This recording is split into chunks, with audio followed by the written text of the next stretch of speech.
नमस्कार विद्यार्थियों, स्वागत है आप सभी लोगों का आपके अपने YouTube channel Anjana by classes पे।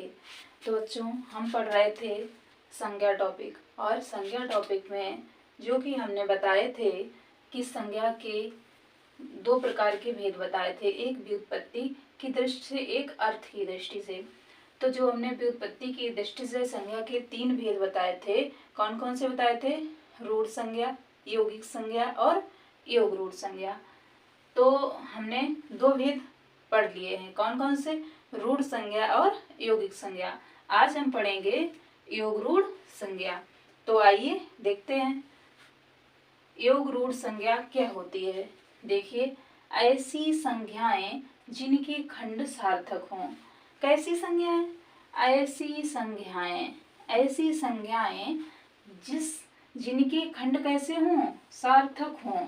जिनके खंड सार्थक हों, परंतु जिनका अर्थ खंड शब्दों से निकलने वाले अर्थ से भिन्न हों। अब यहाँ पे ये बात समझिएगा। देखिए, ऐसी संज्ञाएं जिनके खंड सार्थक हों।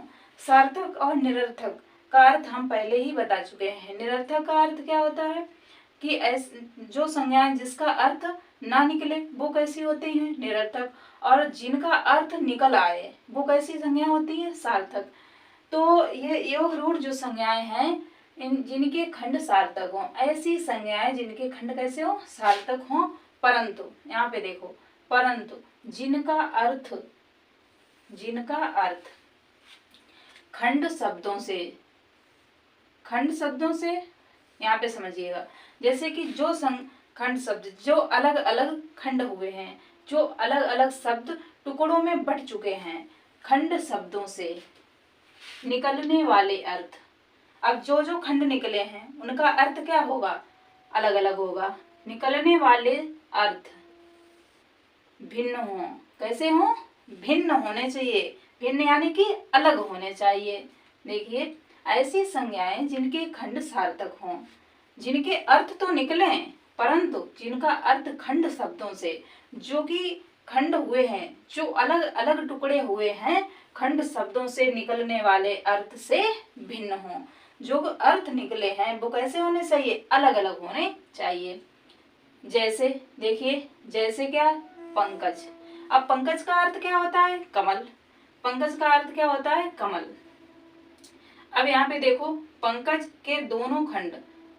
अब पंकज को हमने क्या किया? अलग अलग कर दिया। पंख और जा, दो खंडों में बांट दिया। कौन कौन से? पंख और जा में।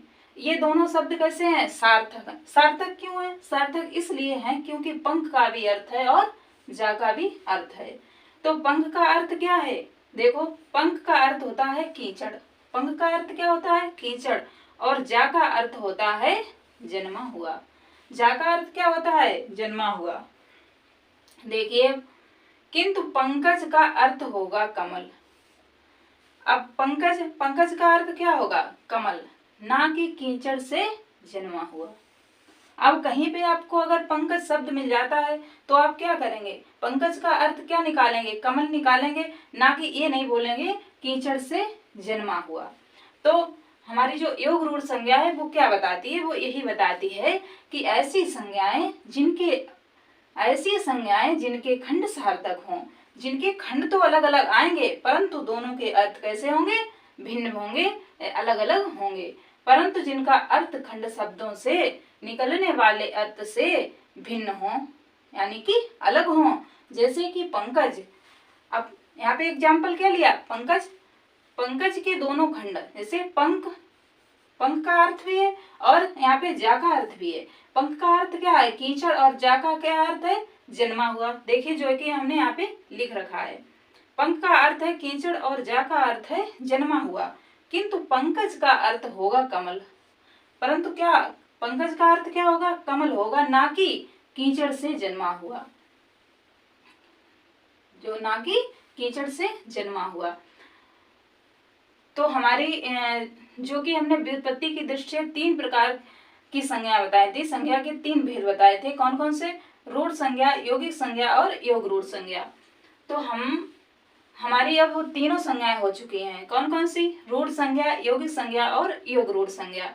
आगे जब हम अब संज्ञा के भेद पढ़ेंगे अर्थ के आधार पर, जो कि हम अब कल पढ़ेंगे। आज के लिए विद्यार्थियों इतना ही। धन्यवाद।